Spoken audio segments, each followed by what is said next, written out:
Synopsis of the books of the Bible by J. Darby, Genesis chapters 10 and 11. The history of the world after the deluge. Chapter 10:11 gives us the history of the world as people and established after the deluge, and the way of men in the new world, the great platform of all the development of the human race as peopling this world after the flood, and the principle of the judgment on which it is founded. Chapter 10 gives the fact. Chapter 11, now it came about in judgment, for chapter 10 and 11 are not to be taken as chronologically. Consequently, for the division into nations and tongues was consequential on the attempt at unity in human pride in Babel. And then, lastly, we have the family of Jehovah's own to trace the descent in it to the vessel of promise, together with God's ordering of the world. The posterity of Noah is given by families and nations, the new thing in the earth, out of which from the race of Ham arise the first power, which ruled by its own force and found an empire, for that which is according to the flesh comes first. We have then that the moral history of the world may be known as well as the external form it assumes, the universal association of man to exalt themselves against God and make to themselves a name independently of him. See note. An effort stopped on God's part with the name of Babel, confusion, and which ends in judgment and in the dispersion of the race, therefore jealous of the hostile to one another. See note 2. Lastly, we have the genealogy of the race by which God was pleased to name himself, for God is Jehovah. See note 3. The God of Shem. Note 1. The idea of building high enough to escape the flood is an idea of which there is not the smallest trace in this passage. It was the pride of man seeking a center and a name without God, and consolation together. The race of imperial power and dominion came after this, in which individuals with energy gained the ascendancy. These are two phases of human effort without God. Note 2. Pentecost was a beautiful testimony. God rose there above the confusion and judgment and found even in the efforts the means of getting near the heart of man, so that grace overruled judgment, even when it was not exercised in power which regenerated the world. Note 3. All in chapter 9 is simply Elohim, God, till we get to verse 26, where it is Jehovah, the God of Shem. End of notes. The history of our present world in its great principles and origin sources. The importance of these chapters will be felt. The preceding chapters gives us after the creation, the great origin principle of man's ruin, closed with judgment, in which the old world found its close. Here we have the history of the present world, and as seen in Genesis, which uncovers the root of all that was to be for the revelation of God, thoughts, and the display of his government. In its general principle, the original source was imprinted their character on the results, till another judgment from God himself obliterate all but the responsibility and gives room for another and a better world. The world set out by families. The result of this history is the world is set out by families. The fashion of the world has obliterated the memory and the precepts of this, but not the power. It is the root in the judgment of God, and when the acquired forces of the world become weak, will be ever more apparent, as it now really works. The fountain heads were three, first name in the order Shem and Ham and Jezebel. The first being the family in which the covenant was to be established on earth, and with which God was to be in relations. Then he who was in hostility with God's family, and less through elders, and promised the Gentile Josaphat. Now Jephathan, the details of Jephathan is given first. The Isle of the Gentiles in general, that is, the countries with which we are familiar, and much of northern Asia were peopled by his descendants. But the greatest moral question, the power of good and evil in the world, arose elsewhere, and the evil now, for it was man's day before the good. Ham, the east, as we call it, Palestine, down to the Euphrates, Egypt, etc., was the head of Ham, and the power first established itself by the will of the one in Nimrod, the mighty hunter, force and craft, worked to bring untamed man as well as beast under his yoke, and cities arose. But Babel was the beginning of his kingdom. Others he went out and built and conquered. Then came the well-known Egyptians, Mizraim, another branch of the family, is marked as forming the race it possessed in the inherent destitute of God and his people. And Shem comes last, the father of Hebrews, the brother of him who had long despised him as possessing an elder brother's title, such in the general result of the peopling of the world under God's ordering. Man seeking the center for himself. The way was this: man sought to make a center for himself. Adam lived in the earth.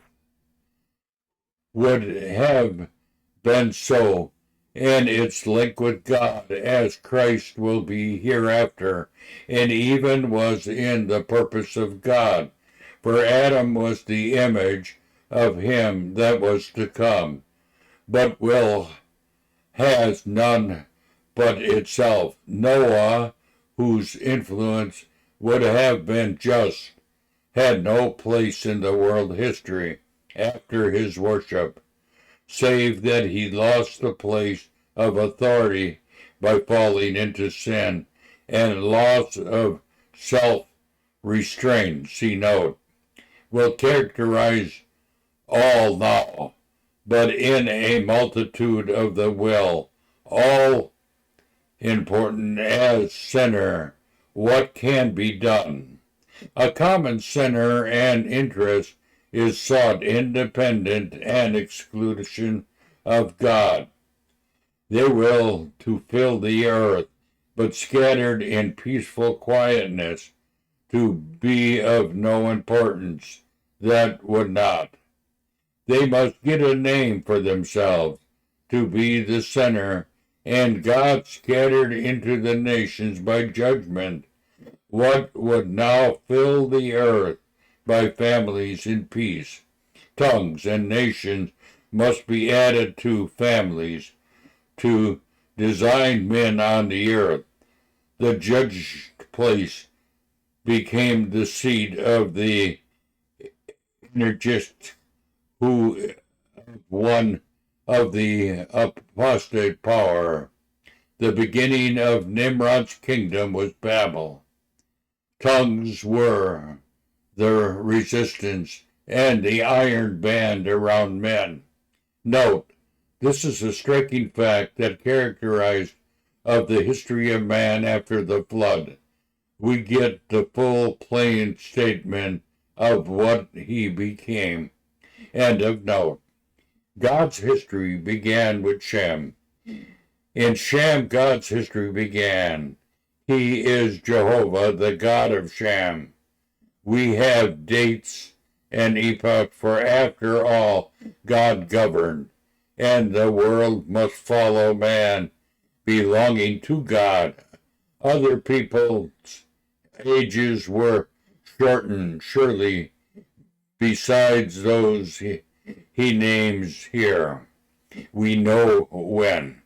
And when the earth was divided, for God, after all, disposed of it.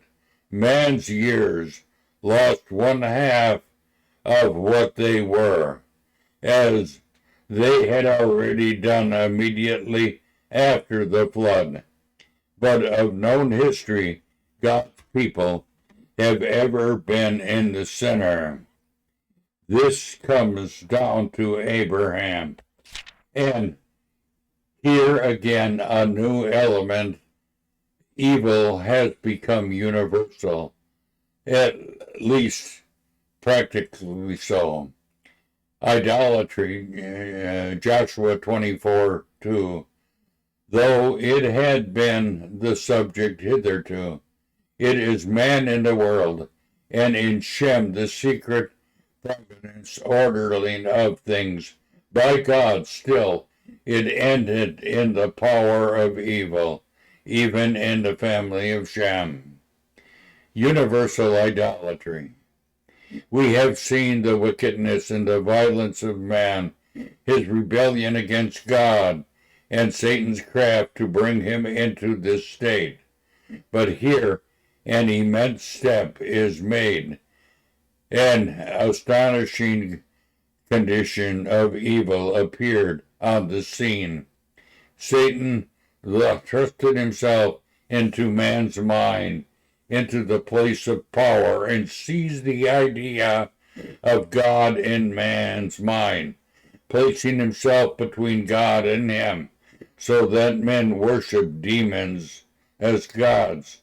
When it began, Scripture does not say, but the passage cited shows that it is contaminated, even Shem's family, in the part of it too, which Scripture itself counts up as God's genealogical in the earth, and the time we have arrived at. Individuals might be pious, but in every sense the link of the world with God was gone. They had given themselves up, even in the family, which as the race was in relationship with God. to the worship of the power of Satan. What a tale all tells of man. What a tale of the patience of God. A new system, Abraham called and chosen by grace. Here, therefore, we change entirely the whole system and order of thoughts and the principle and exercise without doubt from the beginning as to individual salvation, but not manifested in the order of things, declaring itself and comes into evidence in the history of the earth. Abraham is called, chosen, and made personally and dispository of the promise, but remark that here, in order that this great principle may be preserved in its own purity as an act of God, the occasion given in the fact we have referred to is not mentioned. We find it in Joshua 24. God comes down after judgment in sovereign grace to have a family of his own by the calling of grace, an immense principle. Abraham, the father of the faithful, the head of the accepted race of God on the earth. But it is well to dwell a moment on what was really the most important epoch in the history of God's way with the world, when the proper history of faith begins. Through the course, there were believers, individuals before, but as Adam was the head of the ruined race, so Abraham was the father of the faithful, the head of a race of God on the earth, both after the flesh and after the spirit. Christ, the fullness of all blessing, we know in whom we have a far higher blessing than those revealed in Abraham. Still in God's way upon the earth, Abraham was the head of an accepted race. Idolatry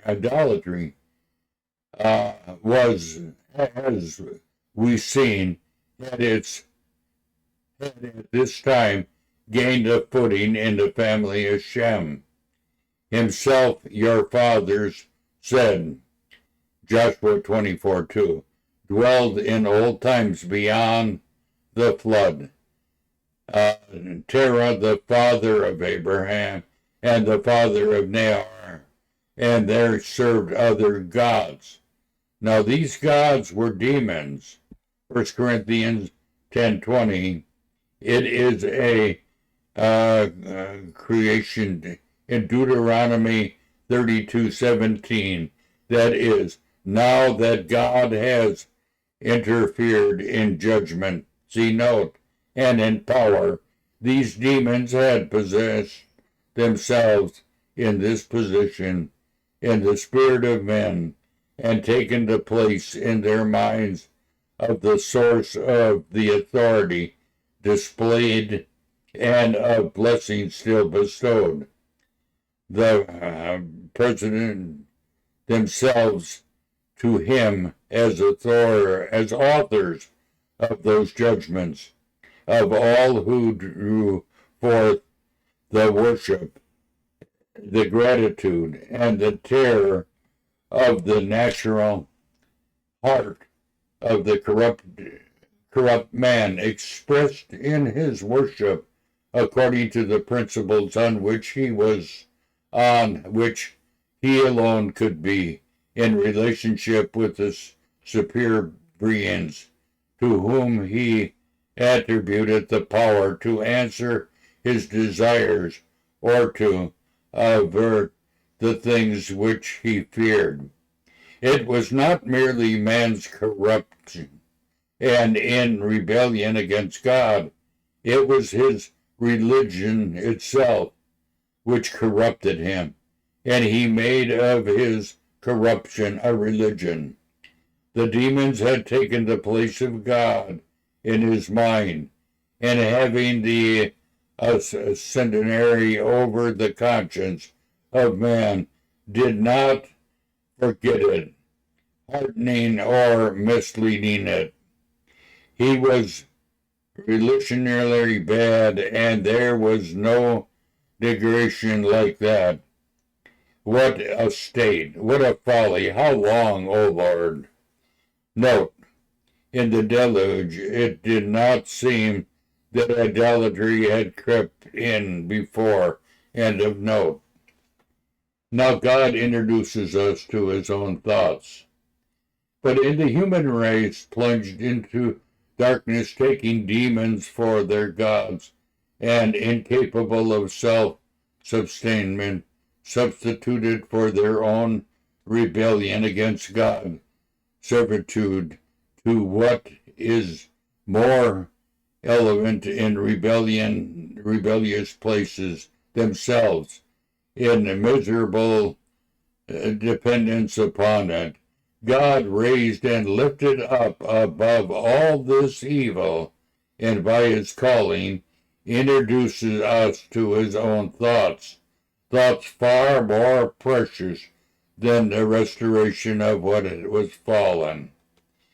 He separates the people in hopes, which suits the majesty and the love of him who called them, and placed them in a position approximate to himself, with the blessings of the world under his government, would never have given them.